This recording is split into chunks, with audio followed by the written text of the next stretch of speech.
school আসলে এমনি cream তারপর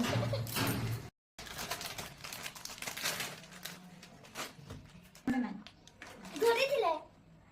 ততক্ষণ কইছি সে দোকানটা জানে আসবনি বলে আর যাইছিল যাইতান্তি তুমি তো যাইতান্তি কইছি আসলে কি আইছিল নাকি যাইতো সে দোকানটা আসলে যাইতি আর যদি আসলো সেটা পুরো পুরো যদি ধরে নিয়ে যেতাম তাহলে ମୋ ପାଇଁ ଆସୁଛ আর আসলে নাই জীবন না হলে আবার ঠিক আইতিবি তো রাখা যেতাম গাড়িতে নেই আসতাম না ঠিক আছে জানি তাহলে এত কষ্ট করে কি আসিছ আর কষ্ট লাগে হ্যাঁ মাথা বুকি কি করছিস সেটা